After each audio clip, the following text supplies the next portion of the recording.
হিরেন্দ্রনাথ গোস্বামী মহারাজ, যার কথা শোনার জন্য আমরা অধীর আগ্রহে বসে আছি। মায়ের প্রতি মায়েরা, একটু লক্ষ্য দিন মায়েরা, সকল মায়েরা।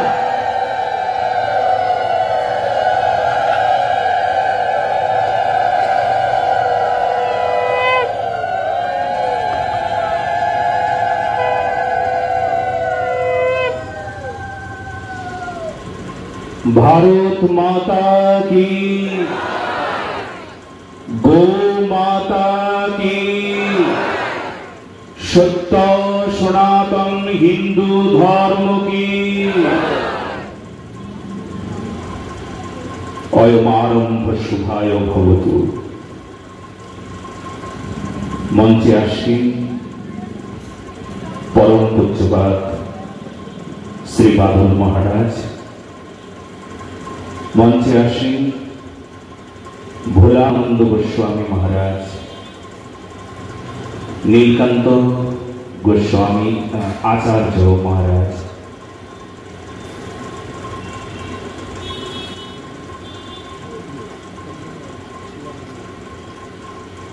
शंभु शिवानंद जी महाराज,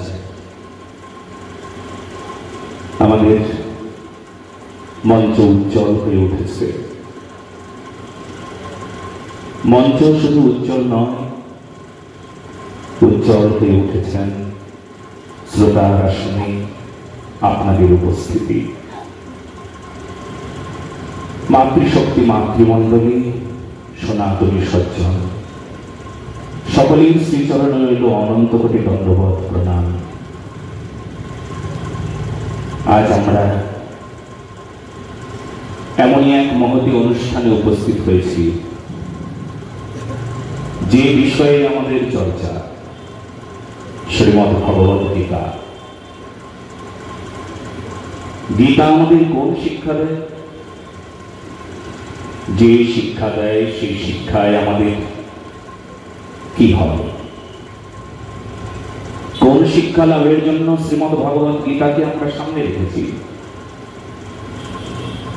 কিছুক্ষণ আগে আমাদের মহারাজজি শোনালেন গীতা গীতা গীতা গীতা গীতা গীতা গীতা গীতা গীতা গীতা বলতে বলতে ত্যাগী শব্দটা আমরা শুনতে পাই। আসলে কোন ত্যাগ? কি ত্যাগের শিক্ষা শ্রীমদ্ ভগবত গীতায়? কাকে ত্যাগ করতে হবে? অর্জুনকে লক্ষ্য করে তিনি জনমানবকে শোনাচ্ছেন। সবাই আমরা অর্জুনের প্রতিনিধি। আসলে আমাকে শোনাচ্ছেন, আমাদেরকে শোনাচ্ছেন। সর্বধর্মান পরিত্যাজ্য মাম একম শরণং ব্রজ যহম ত্বাম সর্ব পাপেভ্যো মোক্ষয়িষ্যামি মা শুচঃ। সব ধর্ম পরিত্যাগ করো। আচ্ছা ভগবান, আপনি ধর্ম ত্যাগ করতে বলছেন কেন? আপনি ধর্ম গ্রহণ করতে বলবেন, আপনি ত্যাগ বলছেন কেন? ভগবান জানেন যে আসলে সব ধর্মই তো ধর্ম না।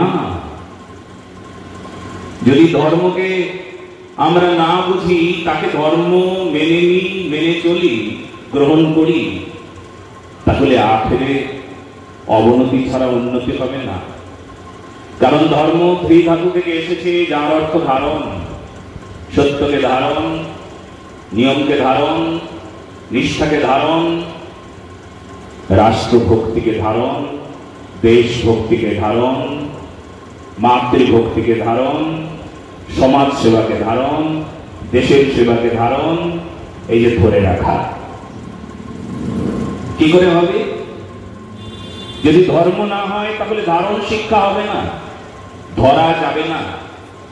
ধর্ম তো আঁকড়ে ধরা, শক্ত করে ধরা, আরো শক্ত করে ধরে থাকা।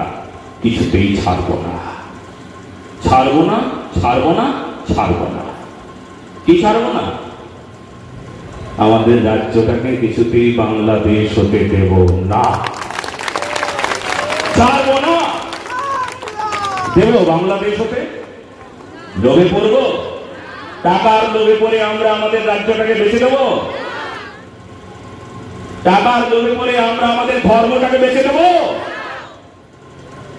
টাকার লোভে পড়ে আমরা আমাদের অস্তিত্বকে শেষ করে দেব? কিন্তু সেই দিন শুনিয়েছিলেন ঔরঙ্গজেব। আজকে তার কথা আমি বলছি, কিন্তু শিক্ষার জন্য বলছি, বিষয়টা খুব গুরুত্বপূর্ণ। ঔরঙ্গজেব বলছিলেন হিন্দুদের ধর্মান্তরিত করবার জন্য আর কিছুই প্রয়োজন করবে না, শুধু সোনার শিক্ষা ছুড়ে দাও ওদের। দেখবে হিন্দুরা ধর্ম ত্যাগ করে দিয়েছে, পরের দিন তারা আর হিন্দু বলে গর্ব করবে না, তাদের হিন্দু গর্ব যে ছিল সেটা খর্ব হয়ে যাবে টাকার লোভে। ছুঁড়ে দাও ওদের সোনার শিক্ষা। আচ্ছা, কথাটার পুনরাবৃত্তি কারা কারা করছেন? কারা এই লোভ দেখাচ্ছেন? কারা লোভে পড়ছেন? যারা লোভে পড়ছেন তারা সত্যিই কি সনাতনী? যারা লোভে পড়ে নিজের ধর্মটাকে, নিজের রাজ্যটাকে শেষ করে দেওয়ার জন্য এগিয়ে এসেছেন, তারা কি সনাতনী? বুকে হাত দিয়ে বলুন তো, তাদের ধমনীতে হিন্দুর রক্ত আছে না মির্জাফরের রক্ত? বিশ্বাস করুন, তাদের ধমনীতে হিন্দুদের রক্ত আছে কি? যারা লোভে পড়ে যারা রাজ্যটাকে শেষ করে দেয়। লোভে পড়াটাকে ভালো? আপনারা হ্যাঁ বা না বলুন। আপনারা লোভে পড়ে আপনার রাজ্যটাকে শেষ করে দেবেন? আপনারা লোভে পড়ে আপনার ধর্মটাকে শেষ করে দেবেন? সেই জন্য সবার চরণে নিবেদন, যারা সারা বিশ্ব থেকে দেখছেন, যারা বিভিন্ন চ্যানেল, বিভিন্ন মাধ্যম থেকে দেখছেন, তাদের কাছে অনুরোধ, লোভের বশবর্তী হয়ে তারা যেন আমাদের এই রাজ্যটাকে, আমাদের এই দেশটাকে, আমাদের এই সত্য সনাতন পবিত্র হিন্দু ধর্মটাকে যেন বেঁচে না দেয়। সেই দিন বাংলাদেশ থেকে যারা লাঠি খেয়ে আমাদের পশ্চিমবঙ্গে এসেছিল উদ্বাস্তু হয়ে, সেই দিন এক উদ্বাস্তু চেঁচিয়ে বলছিল,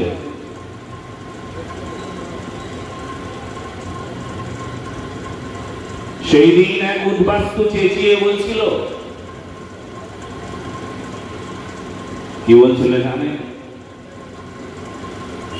এটা তো লোভ না? আমরা তো লোভী না? আমরা আমাদের বাংলাকে ভালোবাসি, বাংলা ভাষাকে ভালোবাসি, বাংলা ভাষা আমাদের গর্ব, বাংলা আমাদের গর্ব। জয় বাংলা করে চেঁচাচ্ছিল। কে জানেন? যে লাঠিকে আজ থেকে 30-40 বছর আগে আমাদের বাংলাদেশ থেকে এসেছে, সে জয় বাংলা বলে চেঁচাচ্ছে। নির্লজ্জ। এদের বুকে গীতার পবিত্র মন্ত্র না। এরা ওই ঠিক কিছু কিছু সভা আছে, দেখবেন গেরুয়া কাপড় পরেও নিজের গীতাটাকে বুকে রেখে বলবার কথা ছিল, গীতা আমার হৃদয় স্পন্দন। ওই গেরুয়া কাপড় পরে আজকাল কিছু মানুষ তারা বুকে কোরআন রেখে বলে আমার হৃদস্পন্দন। এটা লজ্জা ছাড়া আর কিছু না। সত্যি তাদের গীতা হৃদয় স্পর্শ করে নাই। স্বধর্মে নিধনং শ্রেয়, পরধর্মে ভয়াবহ, এই মন্ত্র তাদের হৃদয়কে স্পর্শ করে নাই। রাষ্ট্রভক্তি তাদের হৃদয়ে স্পর্শ করে নাই, মানে গীতা স্পর্শ করে নাই। গীতা সেই রাষ্ট্রভক্তিকে শিক্ষা দেয়, দেশ প্রেমকে শিক্ষা দেয়, স্বধর্মে টিকে থাকার জন্য শিক্ষা দেয়, নিজের ধর্মে অটুট থাকবার জন্য শিক্ষা দেয়। সেটা স্পর্শ করে নাই। এই জন্য আজ গীতার প্রচার। গীতা আমাদের সেই নিষ্ঠা, সেই সত্য সনাতন ধর্মকে জাগিয়ে তুলবার জন্য সেই গীতা। যারা ঘুমিয়ে আছেন তাদের ঘুম থেকে টেনে বিছড়ে ওঠাতে হবে। ওরা আমার ভাই, লোভে পড়ে তারা আমাদের দেশকে বেঁচে দেওয়ার জন্য ষড়যন্ত্র করছে। ওরা আমার ভাই, তারা তাদের হয়ে কথা বলতে চায়, তাদের শরীর সুর মিলিয়ে চলতে চায়। আসলে তো দোষটা কেমন জানেন? ওই আমরা তো বলি যেই দিকে বৃষ্টি পড়ে সেই দিকে ছাতা ধরতে হয়। যেই দিকে বৃষ্টিটা আসছে সেই দিকে ছাতা ধরতে হয়। রাত শক্তি নিচে সবাই অবনত। রাত শক্তির বিপরীতে কথা বললে তাকে নানা প্রকার সমস্যায় করতে হয়। এখানে সেই এমন সমস্যায় হাজার লোক পড়েছে, আপনারা সবাই জানেন। যারা রাত শক্তির বিপরীতে কথা বলবে, যদি রাজা অন্ধ রাজা ধৃতরাষ্ট্রের মতন অন্ধ হয়, সে যদি কিচ্ছু দেখে না, ধর্ম দেখে না, সত্য দেখে না, সনাতন দেখে না, বরঞ্চ সত্য সনাতন হিন্দু ধর্মকে কান্দা ধর্ম বলে, সেই লোকটা যদি উলঙ্গ রাজার মতন কাপড় না পরে থাকে, আর কেউ যদি সত্যবাদী হয়, ধর্মের পক্ষে গিয়ে সত্য কথা বলে, ওরে তোর কাপড় কোথায়, তবে তাকে দণ্ড দেওয়া হয়, কঠিন কঠোর দণ্ড দেওয়া হয়। বাংলার বুকে সত্য বললে দণ্ড হয়, বাংলার বুকে ধর্ম করলে দণ্ড হয়, বাংলার বুকে জয় শ্রীরাম বললে দণ্ড হয়, বাংলার বুকে গীতা পাঠ করলে দণ্ড হয়, বাংলার বুকে ভাগবত ধর্ম প্রচারের সময় যদি ভারত মাতার জয় গুণগান গাওয়া হয়, যদি গো মাতার প্রচার করা হয়, গোরক্ষার আন্দোলন করা হয়, তবে তাকে কঠোর কঠিন দণ্ড দেওয়া হয়। আঘাতে আঘাত মানে তার উপর। রাতের বেলায় দুষ্কৃতকারীরা মুখে কাপড় বেঁধে তাকে হত্যা করবার চেষ্টা করে। এটা বাংলার সংবাদ, প্রতিদিনের সংবাদ, শুধু আজ নয়, প্রতিদিনকার সংবাদ। আমরা সেই বাংলার বাঙালি, আমরা সেই বাংলার বাঙালি হিন্দু। আমাদের অস্তিত্ব এখনো বিপন্নে, কিন্তু কারণ দুয়ারে লোক দেখানো হচ্ছে। দুয়ারে কত সুযোগ, কত সুবিধা, কিন্তু জানেন দুয়ারে যদি সুযোগ থাকে, তবে সুযোগের ওপারে কিন্তু বড় ভয়ঙ্কর বিপদ। মানে কি? দুয়ারের ওপারে আবছা মতন কুয়াশায় ঢাকা আছে সূর্য। এই গীতার সূর্য আমাদেরকে বুঝিয়ে দেয় সূর্য উঠেছে, তার মানে দুয়ারের ওপারে কিন্তু আনন্দ নিয়ে যে দাঁড়িয়ে আছি, দুয়ারে আনন্দ, কিন্তু দুয়ারের ওপারে বাংলাদেশ বানাতে চাইছে। এটা কিন্তু বড় সত্য কথা, আপনাদেরকে বলে দিলাম। দুয়ারে আনন্দ কিন্তু নিরানন্দ। যদি বাংলাদেশ হয়ে যায়, পাকিস্তান বানাতে চায়, ওটা কি আনন্দ? বলুন, আপনাদের কাছে আনন্দ? আনন্দ? বাংলাদেশের মতন অবস্থা হলে আপনাদের আনন্দ হবে? আপনাদের মন্দিরগুলো ভেঙে দেওয়া হবে, আপনাদের আনন্দ হবে? আপনাদের মূর্তিগুলোকে ভেঙে দেওয়া হবে, ওটা আনন্দ হবে? কে না জানে? ওই ধরনের মানুষগুলো সবাই তো বলে মূর্তি পূজা হারাম। হারাম হারাম কর্ম যারা করে তারা নাকি বধের যোগ্য, তাদেরকে মারো কাটো, কোনো দোষ নাই। শোনো নাই তোমরা? 12 বার শুনেছো, বারংবার শুনতে থাকো। তবুও বাংলাদেশ যদি বানাতে চাও, তাহলে গীতার এই পবিত্র মন্ত্রে সুদীক্ষিত হবার প্রয়োজন নাই। কালাম পড়া শুরু করে দাও, বাংলাদেশ বানাতে পারো। কিন্তু আমরা সনাতনীরা খুব শক্ত করে ধরেছি, দুয়ারে এমন শক্ত করে দাঁড়িয়েছি গীতার পবিত্র মন্ত্র নিয়ে, যে কিছুতেই আমাদের এই দুয়ার ভেদ করে, কিছুতেই পাকিস্তানের রোহিঙ্গা থেকে শুরু করে পাকিস্তান যেন আমাদের এই বাংলায় প্রবেশ করতে না পারে, আমরা শক্ত হয়ে দাঁড়িয়েছি। আপনারা সঙ্গে আছেন? ধরে বলুন, আপনারা সঙ্গে আছেন? তবে হাতে হাত রাখুন, কণ্ঠস্বর মিলিয়ে একসাথে চলুন, সকলে একসঙ্গে রুখে দাঁড়াই। যদি আমরা না দাঁড়াতে পারি, তাহলে কিন্তু আমাদের এই বাংলাকে আর কিছুতেই বাংলা অর্থে পশ্চিম বাংলা থাকবে না। বাংলাদেশ করবার ষড়যন্ত্র হচ্ছে, তার একটা ভালো প্রমাণ আমি দিচ্ছি। শুধু হিন্দুদের সঙ্গে বিরোধিতা না, মুর্শিদাবাদের ঘটনা আমি সারা পশ্চিমবঙ্গে ঘুরে বেড়াই।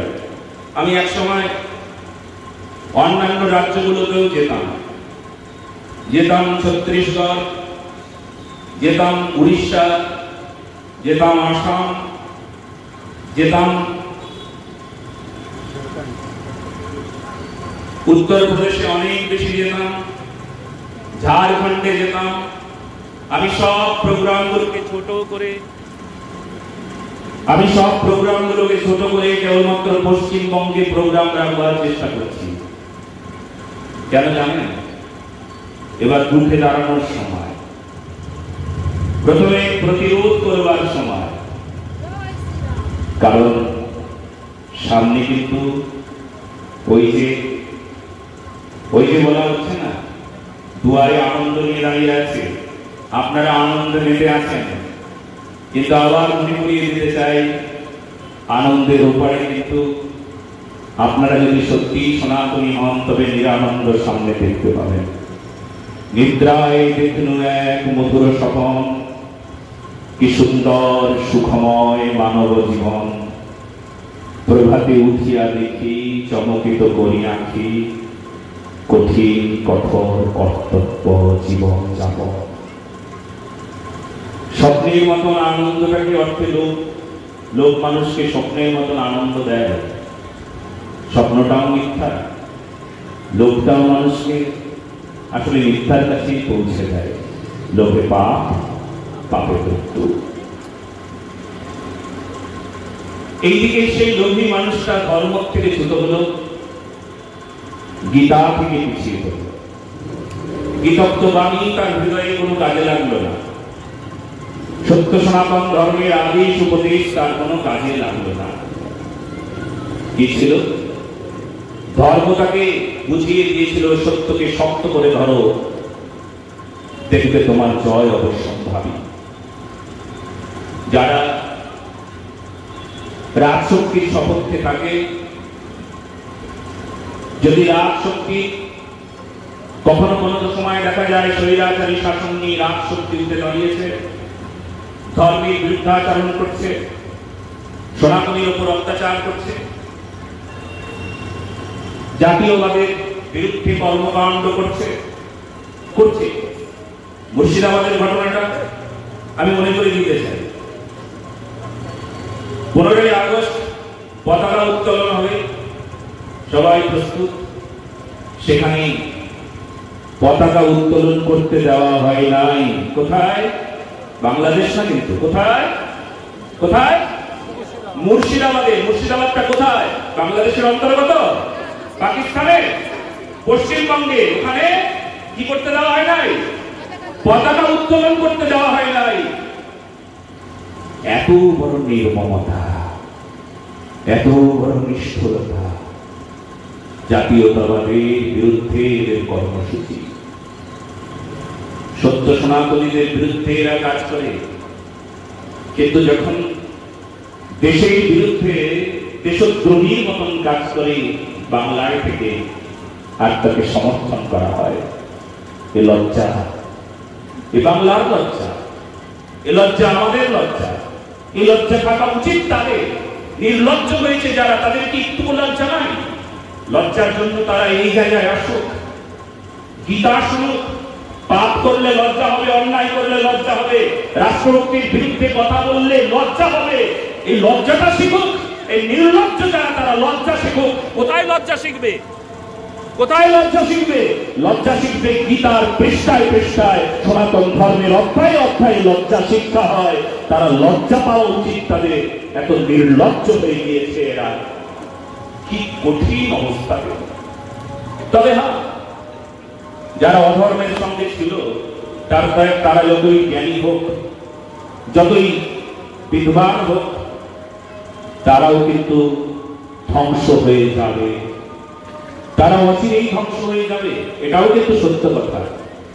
সেই দিন মহাভারতের পৃষ্ঠায় এই শিক্ষাই তো আমরা সেই দিন পেয়েছিলাম, যখন জুয়া খেলায় হেরে গিয়েছিল, জুয়া খেলায় পণ রেখেছিল দ্রৌপদীকে। পঞ্চপাণ্ডব মাথা নিচু করে বসেছিলেন। অর্জুন, ভীম, যুধিষ্ঠির, নকুল, সহদেব, এনারা এক একজন রথী, মহারথী। এক একজন রথী, মহারথী এনারা। ভীমসেনের শরীরে 10,000 হাতের শক্তি। কত হাজার হাতের শক্তি? 10,000। অর্জুনকে সভ্যসাচী বলা হতো, কারণ দুটো হাত তার সমানভাবে চলে।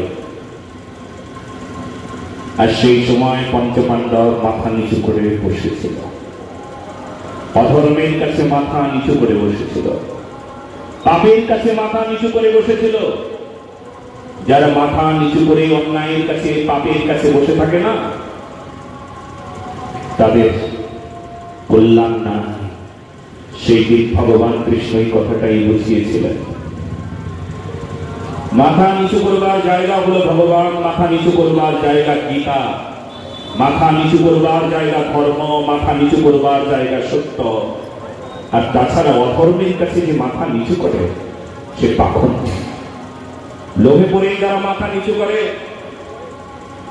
কারুর পদলেহন করে যার জীবিকা নির্বাহ চলে, তারা আসলে জানে না যে দরিদ্র অবস্থাও ভালো যদি কৃষ্ণ হৃদয়ে থাকে, গীতা হৃদয়ে রাখি।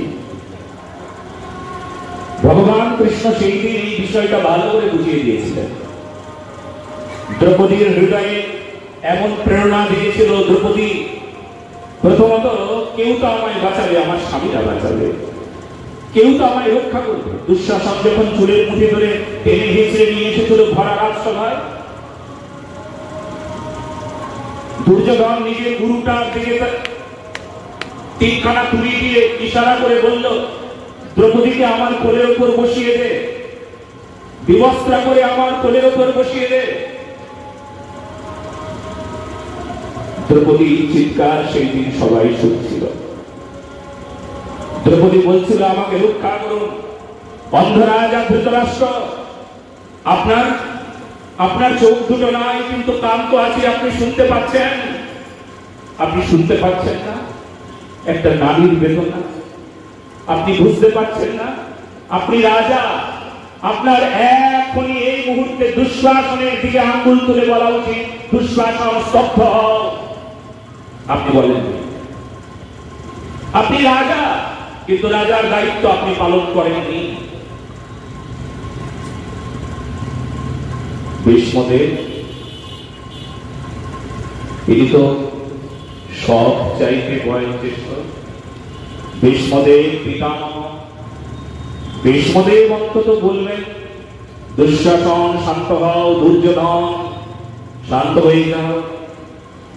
তিনি তো বললেন।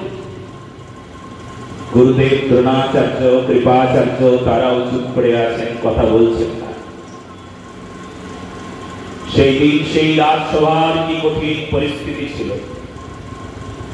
রাজসভায় সবাই উপস্থিত আছেন, কিন্তু সেই মুহূর্তে কেউ রক্ষা করল না।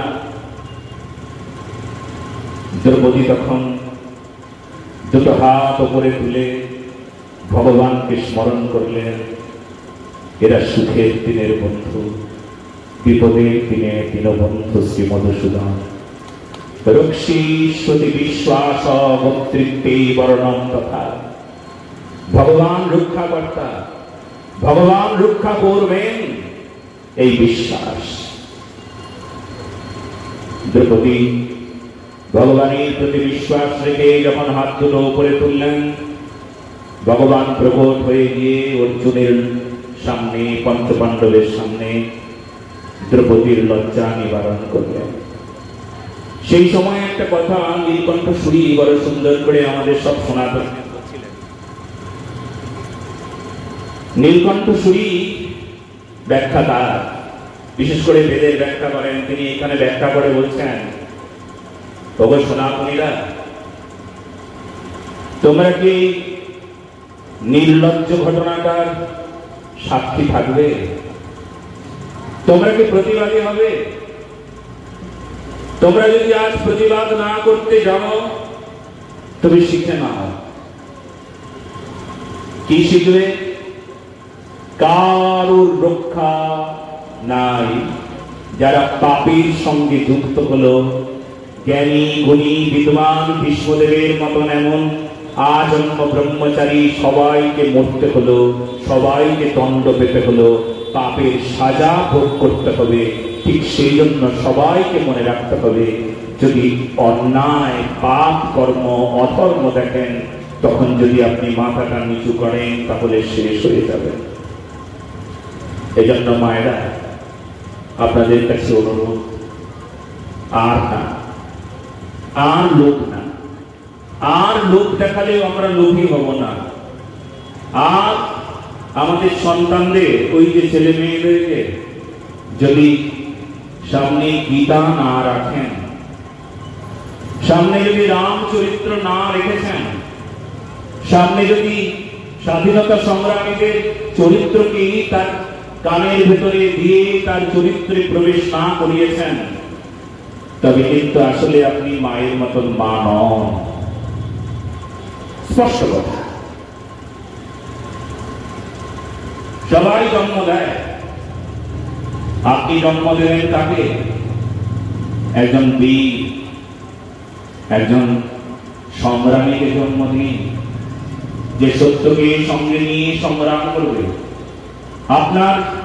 আপনার গর্ভে আসতে চায় বিবেকানন্দ, আবার আসতে চায় বিনয় বাদল দীনেশ, আবার আসতে চায়, আবার জন্ম নিতে চায় ক্ষুদিরাম ঘোষের মতন এমন তেজস্বী কিশোর জন্ম নিতে চায় আপনার গর্ভে।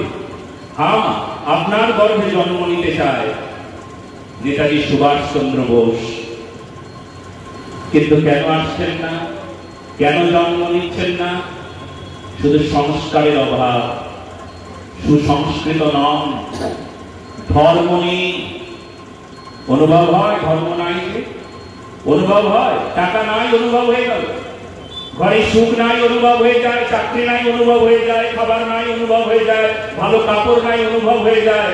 ব্যথা আসে, কিন্তু কখনো অনুভব হয় শ্রদ্ধা নাই, ধর্ম নাই, প্রেম নাই, স্বদেশ নিষ্ঠা নাই, রাষ্ট্র নিষ্ঠা নাই, দেশপ্রেম নাই। এই অভাবের অনুভব হয় শ্রদ্ধা নাই, গুরু গোবিন্দের শ্রদ্ধা নাই, ধর্মের শ্রদ্ধা নাই। এই অভাব অনুভব হয় কি? এই অভাব যেই দিন অনুভব হবে, সেই দিন আপনার গর্ভ হবে সুসংস্কৃত। আপনার গর্ভ, সেই গর্ভে সাক্ষাৎ মহাপুরুষ জন্ম নেবে, আবির্ভূত হবে, দেশের হাল ধরবে, রাষ্ট্রের হাল ধরবে। ঠিক সেই জন্যই মা, এখনো সময় আছে, যে সন্তান জন্ম হয়ে গেছে তাদেরকেও তো মানুষ করতে হবে। তাদের হাতে গীতা, হাতে নয় চরিত্রে দিতে হবে। সেই জন্য সচেষ্ট হতে হবে আজ আপনাকে। যদি আপনি সচেষ্ট না হন, যদি আপনি সেই জায়গায় জেগে না ওঠেন, তাহলে কিন্তু আপনাকে ঘুম পাড়িয়ে দিয়ে আবার আরেকটা প্রজন্ম শেষ করে দেওয়া হবে। মনে আছে আমরা গোলামি করেছিলাম, বারবার গোলামি করেছি আমরা। এই গোলামি করবার স্বভাবটা আমাদের এখনো রয়ে গেল। আমরা দাস, কার দাস হব? আমরা দেশ মায়ের দাস হব, ভগবানের দাস হব। কিন্তু আমরা সেই দাসত্ব করছি কার দাসত্ব করছি? যার দাসত্ব করছি সেখানে আমাদের কোনো আত্যন্তিক কল্যাণ হবে?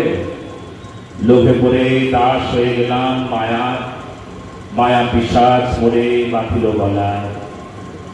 কৃষ্ণ ভুলি যে জীবনাদি বহির্মুখ, অতএব মায়া তারে দেয় সংসার দুঃখ।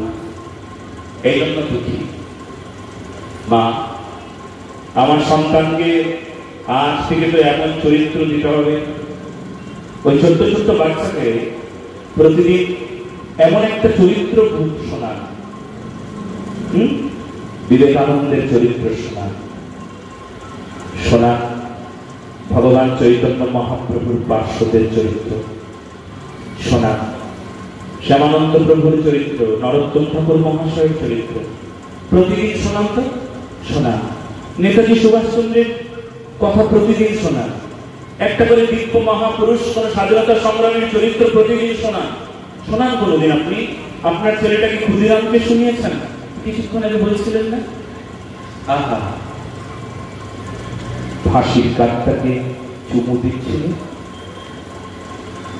এত শক্তি, এত ত্যাগ, এত তিতিক্ষা কোত্থেকে এলো? এত তিতিক্ষা, এত বৈরাগ্য, এত প্রেম। হ্যাঁ, শ্রীমদ্ ভগবত গীতা ভালো করে শুনুন। আমরা সবাই এই গানটা জানি। একবার বিদায় দে মা, ঘুরে আসি, হাসি হাসি পড়ব ফাঁসি, দেখবে ভারতবাসী। একবার বিদায় দে মা, ঘুরে আসি। সেদিন ক্ষুদিরাম কিন্তু হাসতে হাসতে ফাঁসি পড়েছিল। তার প্রমাণটা ওই জল্লাদ যে ছিল না, জল্লাদ ক্ষুদিরামকে ফাঁসি দেওয়ার পর বাইরে চেঁচিয়ে কাঁদছিলেন। যে জল্লাদ কাঁদছিলেন, জল্লাদকে বলা হলো, জল্লাদ তুমি কাঁদছো কেন? তুমি না কত শত ফাঁসি দাও। বলে আজকের ফাঁসিটা একটু ভিন্ন ছিল। বলে কি ভিন্ন ছিল গো? বলে তারে ফাঁসি দিলাম, সে হাসছিল, সে হেসে হেসে ফাঁসি করছিল। এমন মানুষ তো জীবনে কোনোদিন দেখি না, হাসতে হাসতে ফাঁসি করছে। পরবর্তীতে এই গানটা যখন খুব প্রচার হচ্ছিল ভারতবর্ষের মাটিতে, গানের সেই অর্থটা আমরা ভালো করে বুঝে গিয়েছিলাম। এই অর্থ যার প্রতিধ্বনি ওই শ্রীমদ ভগবত গীতা থেকে তোকে প্রাপ্ত হওয়া। আরে শরীরটাকে মেরে ফেলতে পারো, কিন্তু আমাদের সনাতনের আত্মা এই অবিনশ্বর, এ আবার জন্ম নেবে। কাজে আমার কোনো দুঃখ নাই, আবার আসবো ফিরে, যেখানে এসে আবার ভালোবেসে দেশের মায়ের তরে তার চরণে চরণ সবিব। হ্যাঁ কি গো, সেই দিন আবার আসব, এই জন্য এসেছিলেন। শুনিয়েছেন কখনো ক্ষুদিরামের জীবনী? মা যখন চোখের জল ফেলছেন, ক্ষুদিরাম ধরা পড়েছে, ক্ষুদিরামকে নিয়ে যাবে, মা কাঁদছিলেন। ওই কিশোর বয়সী ছেলেটি মায়ের চোখের জল মুছিয়ে দিয়ে বলে, মা কেঁদো না, আনন্দ করো। দেশের জন্য যে মরে সে মরে না, সে দেশের পরে জীবিত থাকে। এমন মরণ কয়জনার হয় মা? তুমি এমন এমন সন্তানের মা, যে মা আজকে আনন্দ করবে তোমার সন্তান দেশের জন্য আত্মদান করেছে, দেশের জন্য শহীদ হয়েছে। প্রতিদিন স্বাধীনতা সংগ্রামের জীবন চরিত্র কথা শোনান, যদি শোনাতে পারে তবে আত্মত্যাগ করলাম, তার চরিত্রে প্রবেশ করবে। কেননা একজন বিখ্যাত দার্শনিক তিনি পয়েটিক্স নামক লেখায়, ক্যাথারসিস নামক গ্রন্থে পারগেশন শব্দের ব্যবহার করেছিলেন, যার অর্থ ভাবমোক্ষণ। ভাবমোক্ষণ কাকে বলে? এমন কিছু কথা আছে যে কথা শুনবার পর তার চরিত্র বদলে যায়। এমন কিছু কথা আছে যে কথা শুনবার পর আগে স্বভাব শুধরে যায়। আপনি শুধরে যাবেন, আপনি বলতে যাবেন। রত্নাকর দস্যু থেকেই বাল্মীকি হওয়ার মাটি, এটা ভারতের মাটি। বলে ভারত মাতা কি। জগাই মাধাই থেকে সাধু হওয়ার মাটি। ব্রাহ্মণ হইয়া মধ্য গোমাংস ভক্ষণ, চুরি করি পরগৃহী দড়ি সর্বক্ষণ, তারা না করিতে পারে এমন পাপ কাজ আর। সেই জগাই মাধাই থেকে সাধু হয়ে যাওয়ার এই পুণ্যভূমি ভারতবর্ষ, পশ্চিমবঙ্গ। আর সেই বাংলার মানুষ আমরা। আজও এই মাটিতে মানুষ বদলায়, চরিত্র বদলায়। গীতা সেই আমাদের সামনে মধ্যস্থতায় রাখা, আমাদের জীবন চরিত্র বদলানো, আমাদের রাষ্ট্রিক ভাবনা, রাষ্ট্র সেবা, দেশের সেবা, ভগবত সেবায় এই জীবন উৎসর্গ করবার মতন এমন এমন সত্য সনাতন ধর্ম, যে ধর্মে প্রতিটি মন্ত্র আমাদেরকে শিক্ষা দেয় জগতের কল্যাণ। বলো না গো, রাধে রাধে। সত্য সনাতন ধর্ম কি, ভারত মাতা কি, ও মাতা কি। আপনাদের সবার মঙ্গল হোক। আমি একটা কথাকে পুনরাবৃত্তি করছি বারবার, যে লোভে পড়ে আমরা আমাদের ধর্মটাকে লোভে পড়ে আমরা আমাদের দেশটাকে, রাজ্যটাকে বাংলাদেশ বানাবো না। এটা প্রতিজ্ঞা, প্রতিক্ষণের প্রতিজ্ঞা, সকালের প্রতিজ্ঞা নয়। এই মন্ত্র, এই যে কথাটা, এটা মন্ত্র।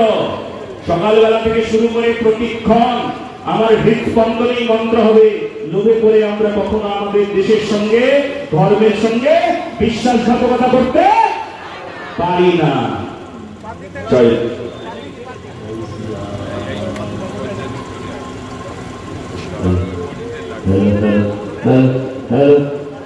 এতক্ষণ আমরা মূল্যবান বক্তব্য শুনলাম মহাদেব থেকে। আমাদের মধ্যে উপস্থিত আছে বসিরহাট টাউন গণেশ পুজো কমিটির প্রধান উপদেষ্টা ডক্টর সূর্য বন্দ্যোপাধ্যায়। তিনি মহারাজের হাতে তুলে দিচ্ছেন প্রভু রামচন্দ্রের একটি মর্মমূর্তি। বসিরহাট টাউন গণেশ কমিটি পুজো কমিটির পক্ষ থেকে প্রধান উপদেষ্টা ডক্টর সূর্য বন্দ্যোপাধ্যায় তুলেছেন একটি প্রভু রামচন্দ্রের একটি মর্মমূর্তি। জয় শ্রীরাম, জয় শ্রীরাম, জয় শ্রীরাম। ভারত মাতা কি, ভারত মাতা কি, ভারত মাতা কি।